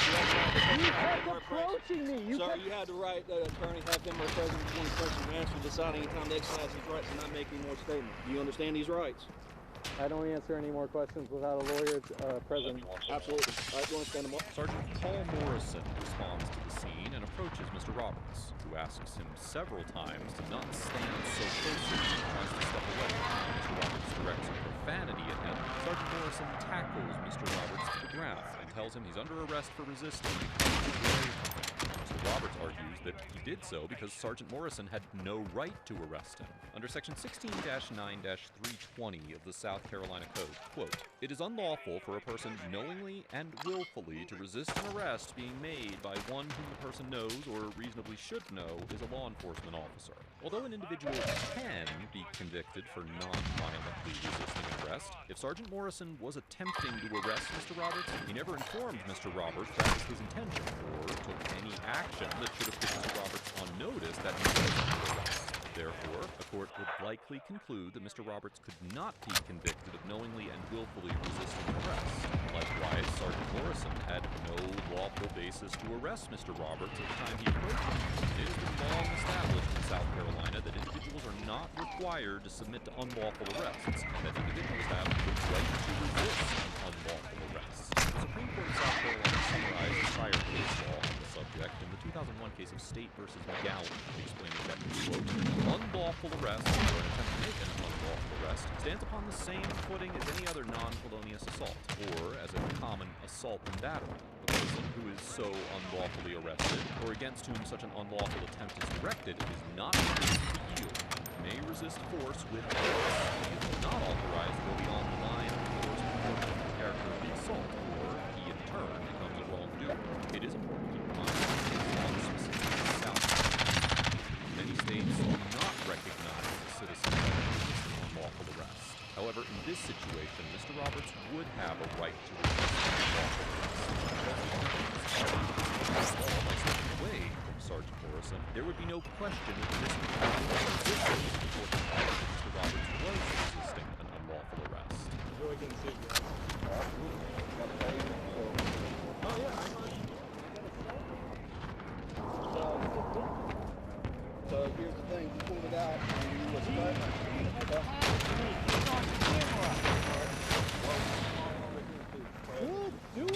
After Sergeant Morrison placed Mr. Roberts under arrest, he was taken to jail and booked. However, it does not appear that any criminal charges were filed against Mr. Roberts. After he was released, he filed a formal complaint with the Florence County Sheriff's Office. As a result of the complaint, the department opened an internal affairs investigation. Internal records indicate that Sergeant Morrison resigned on September 15, 2022.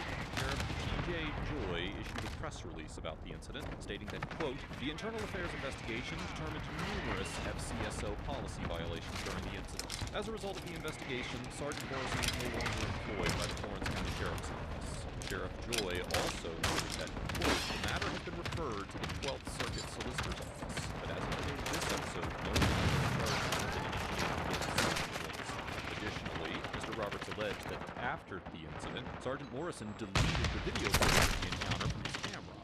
Fortunately, Mr. Roberts was able to recover the footage and post it to YouTube, along with a short video that appears to have been shot after his arrest, which Mr.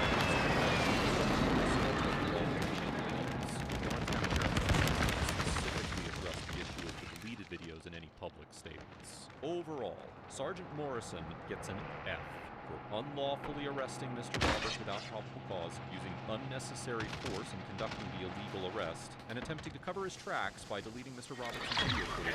While Sergeant Morrison claimed that he was arresting Mr. Roberts for resisting arrest, he had no legitimate reason to arrest Mr. Roberts in the first place. It seems clear that he actually arrested Mr. Roberts for this type of police behavior is not only completely unacceptable, it's also dangerous. And I commend the Florence County Sheriff's Office for swiftly investigating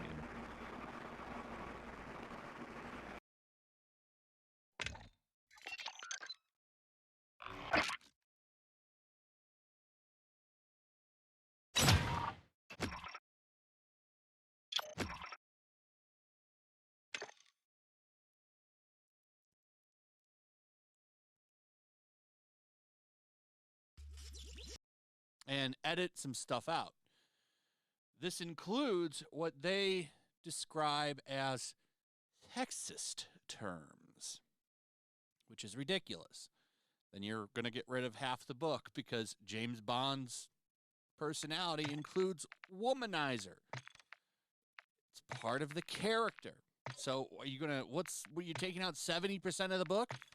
This is ridiculous, but this is what they're doing.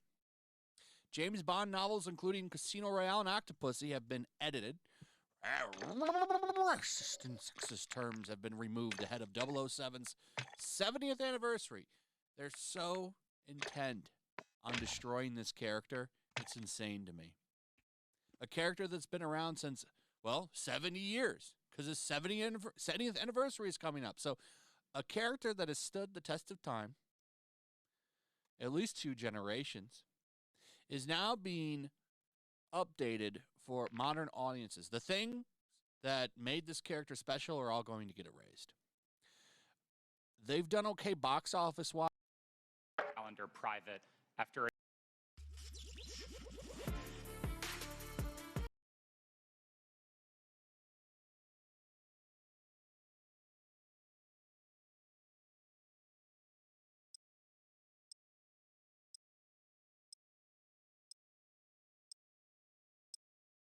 Thank you, Mr. Zatko, for your very informative testimony this morning. I want to start with some questions about Twitter's censorship policies.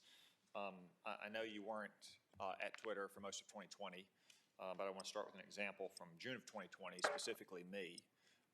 As left-wing street militias were rioting and looting in our streets, I posted on the website that the National Guard and even the active duty military have been used to stop such rioting in the past, most recently in 1992 in the LA riots.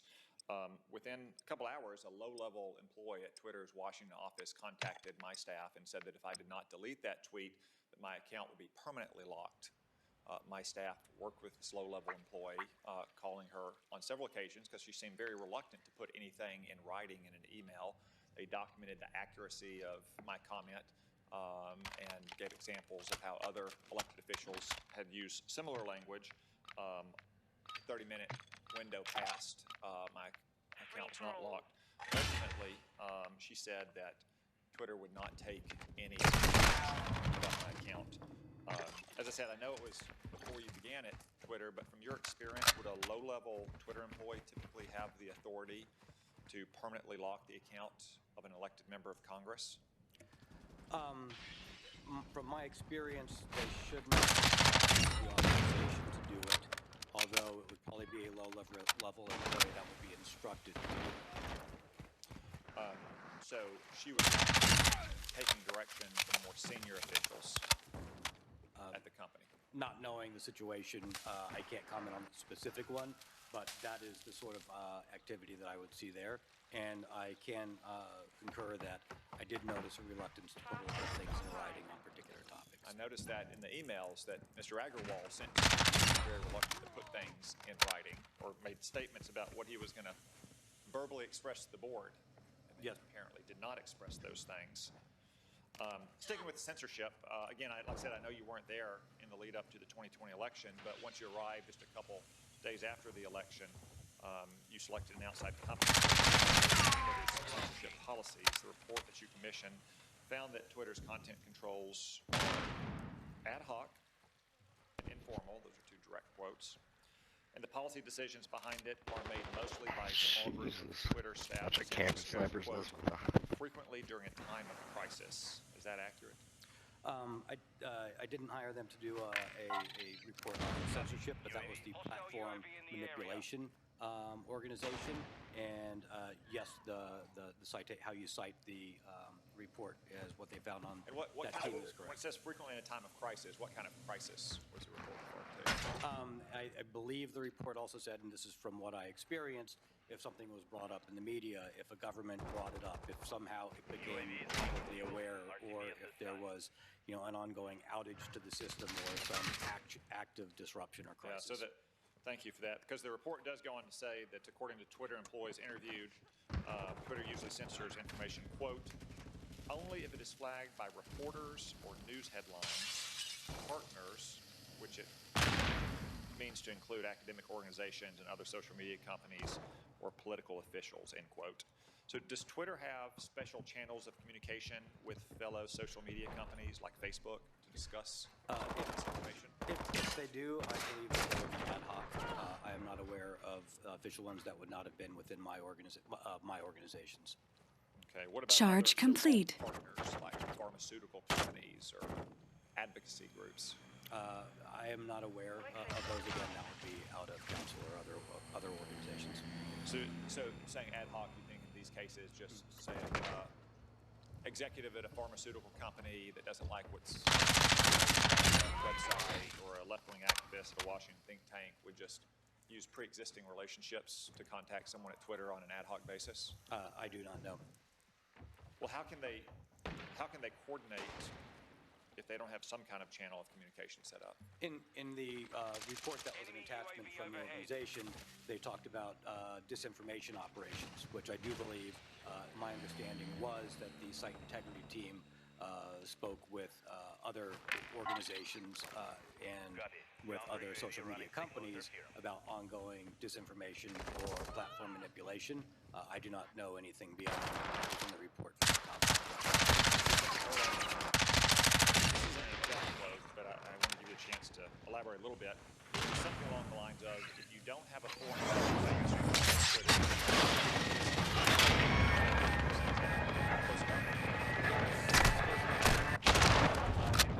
worked for the government. I held a high-level position. I worked running research and development and programs for the Department of Defense and intelligence communities. And from my interactions with these people and these organizations, Twitter would be a goldmine. From my understanding, from people in the community who focus on foreign intelligence organizations and assets, if you placed somebody in Twitter, as I believe that, as we know has happened, it would be very difficult to Twitter to find them. They would probably be able to stay there for a long period of time and gain a significant amount of information to provide back on either targeting people or on information as to Twitter's decisions and discussions and to the direction of the company. And does that include in Twitter's U.S. offices versus overseas, or is that distinction immaterial given the way Twitter functions? I believe that's immaterial in both. Thank you. Mr. Zatko, I just wanted to follow up a little bit on the suggestions that you've made in your testimony that the cybersecurity vulnerabilities will expose the United States to risk and to attacks, and that Twitter's security failures threaten the country's national security. Good with that? Yes, sir. So I get hidden ad buyers. Saw the same thing with Facebook when they were taking ads with the payments denominated in rubles and not bothering to figure out that there might have been Russians behind those ads. And you've mentioned concerns about hidden Chinese ad buyers. That's the way my day's going. I turn the corner, there's two people standing next to each other. Security risk associated Not shooting each other, but they all shoot. One of those games. Who worked at Twitter, or the pressure to hire Indian government agents. Walk us through Could be worse. It could be at work. scenario of how an individual Well, no, that's very true. Very, very true. like that create a national security risk for the United States. And if you would make particular reference to the fact that at least First when I world use problem, I Twitter, guess. I'm Just sending have fun, stuff man. out. It's intended to be public. So Oh, I am. how in that environment Even funner when I get done with that SMG, trying to level this thing up. of any significant nature? Yes, sir. Come kill me. There are several aspects to that. There's the non-public information that we've spoken about. I gotta do the 3 kills 10 times without dying. You're trying to get your gold gun? That's what I'm trying to do with that too. That's why I'm being all sneaky, because I don't want to die, because I got to do the three in a row type shit. I usually like run balls to the wall for the first 2, and if I get those 2, then I get real sneaky real quick.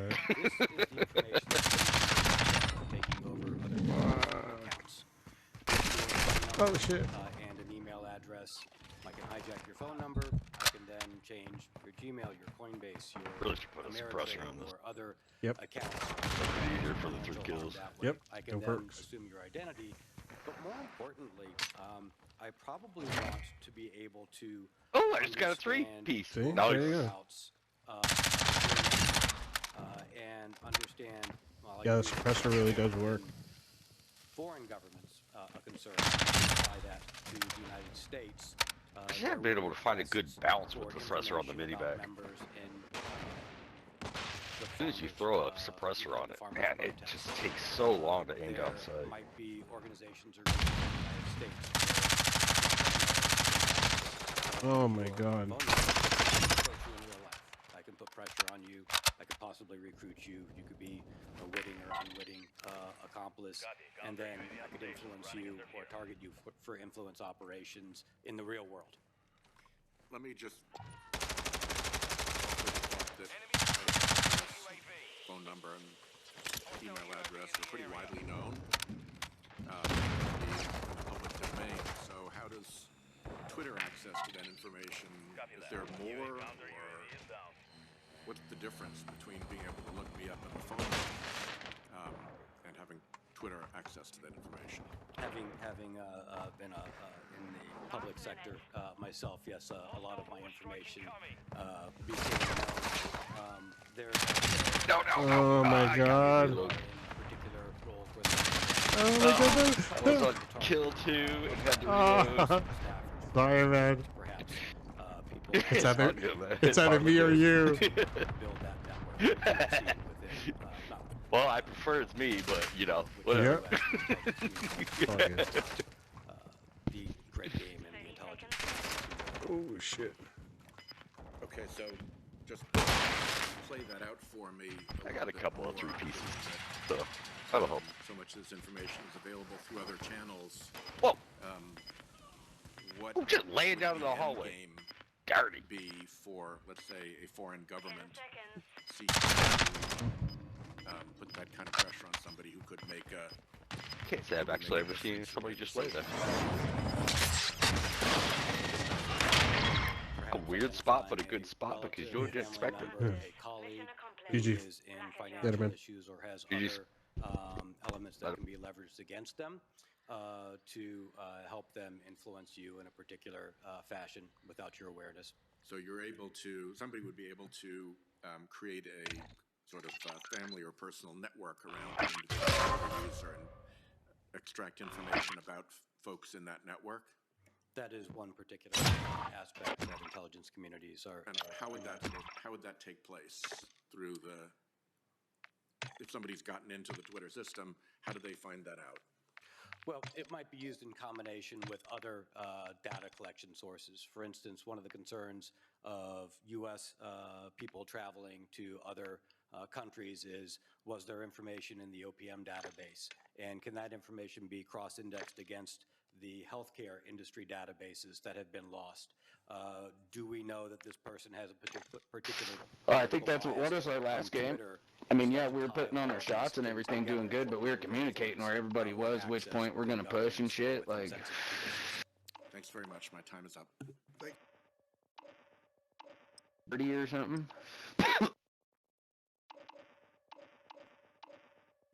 We begin today's show looking at the failures that led to the massive train derailment in East Palestine, Ohio, that blanketed the town with a toxic brew of spilled chemicals and gases, fouling the air, polluting waterways, killing thousands of fish and frogs. Residents are suffering ailments ranging from respiratory distress, sore throats, burning eyes, and rashes, all with unknown long-term consequences. Many say they don't trust officials who are telling them it's safe to return home.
Nice.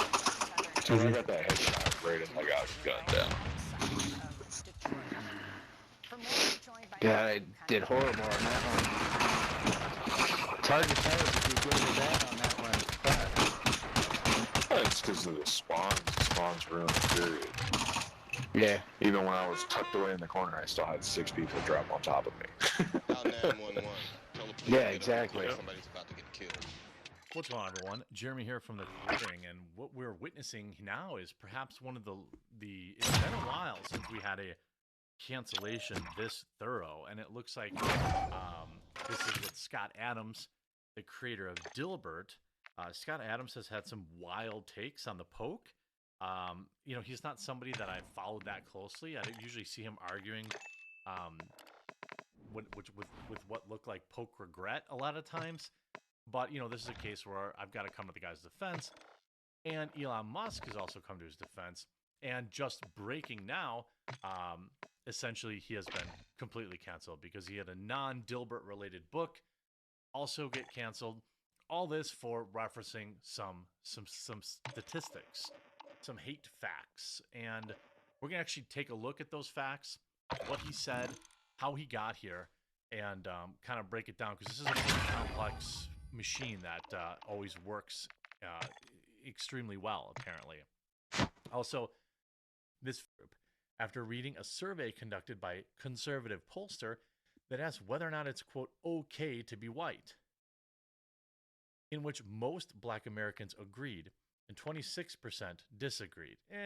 We'll look at that. Musk replied to a Twitter thread, was defending Adams, who is white, over the weekend saying the media is racist. For a very long time, the U.S. media was racist against non-white people. Now they're racist against whites and Asians, Musk said. Who is white, of course, said on Twitter, which he owns on Sunday. Same thing happened with elite colleges, high schools in America. Maybe they can try not being racist. Well, this is simply just a factual statement. You know, the discriminatory against, you know, straight white men and women, to be honest with you, at this point at the collegiate level is undeniable. You have Ivy League schools proudly touting this, you know, and, you know, in the workplace, you know, lots of companies, not every company's like that, but it's something that is certainly well documented, right? Now, Adams' string of racially motivated rants, it wasn't really a rant, included him saying that white people are helping black people, white people helping black people has completely failed, urging other white people to stop doing it. White people are trying to help black America for decades and decades has completely failed. We should just stop doing it because all we get called are racist. Basically, there's no payoff. I don't know.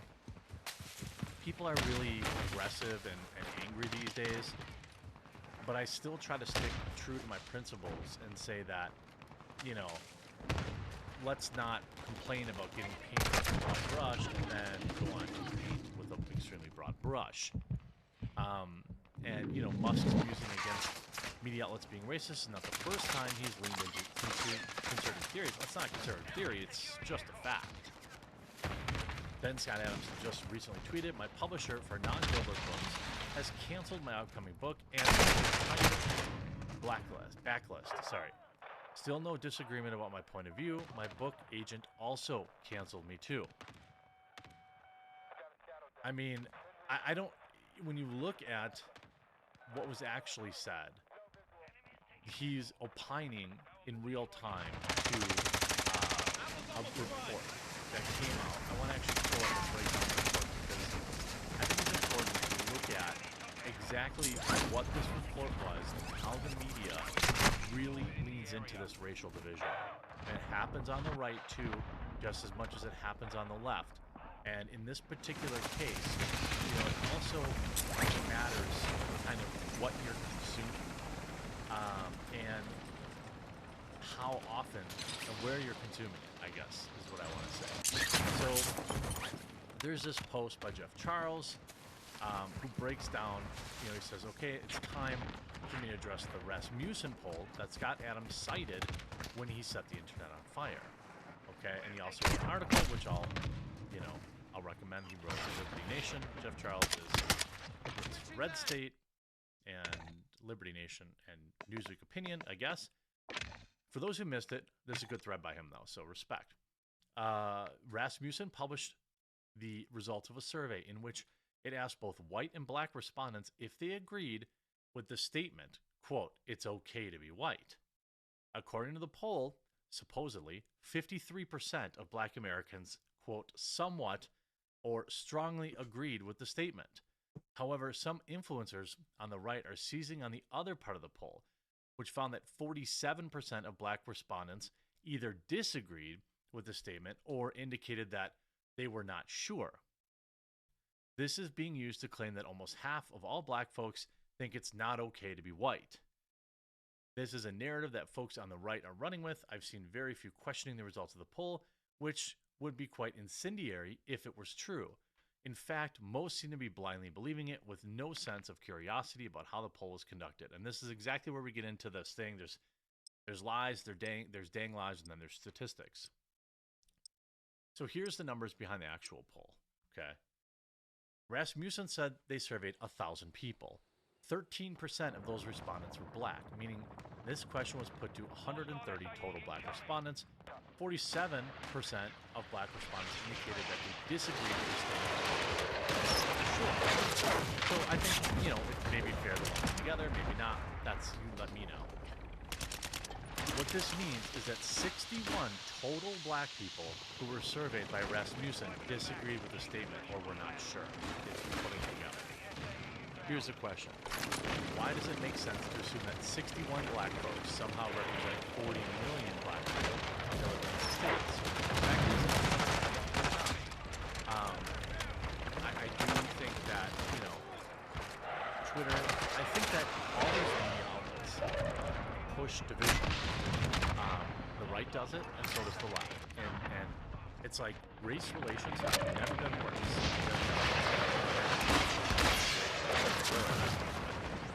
It's just like, in my lifetime, they've never been worse. And why?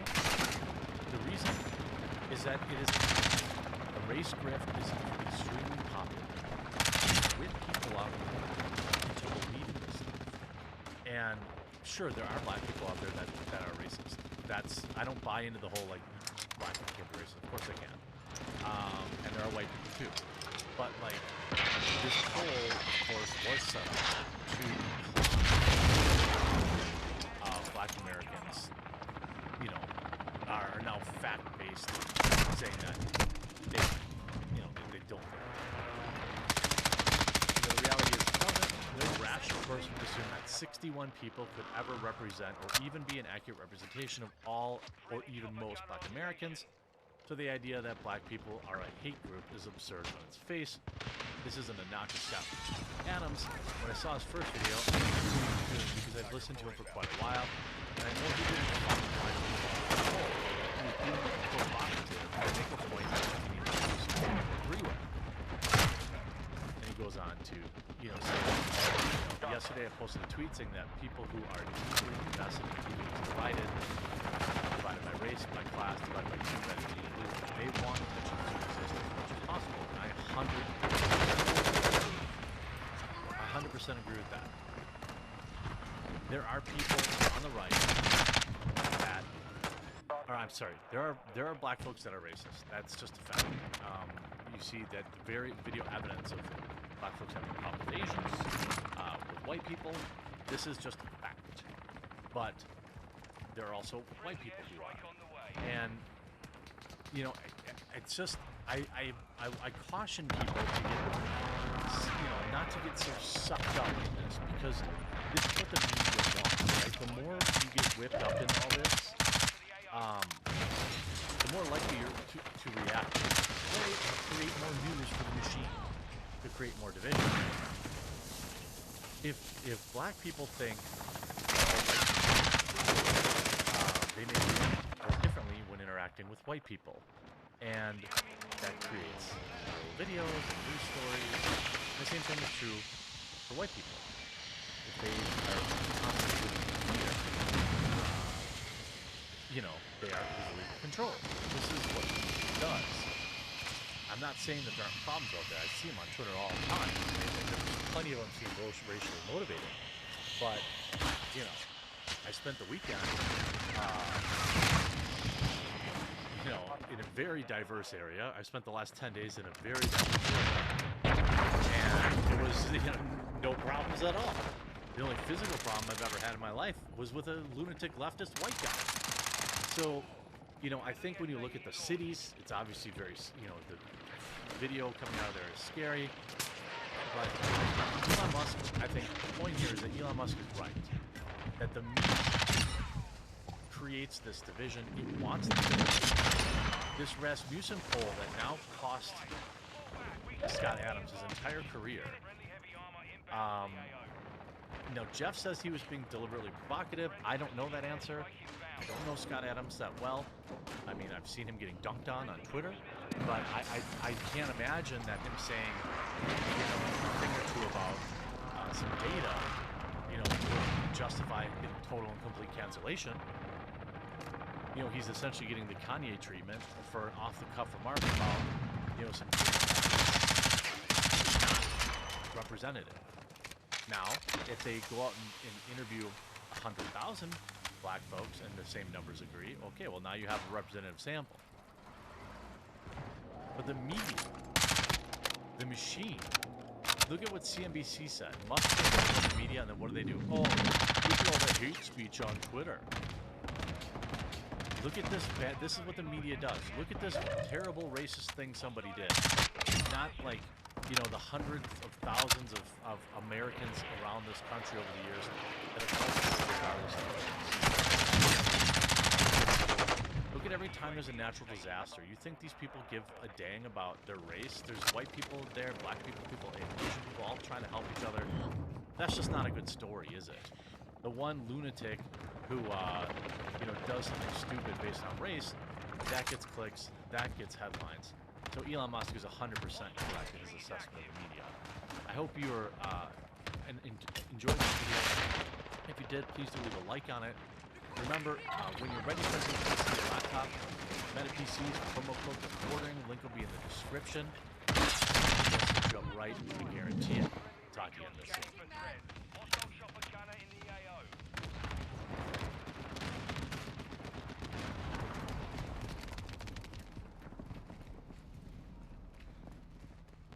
We'll get those from you, Senator Johnson, the outskirts.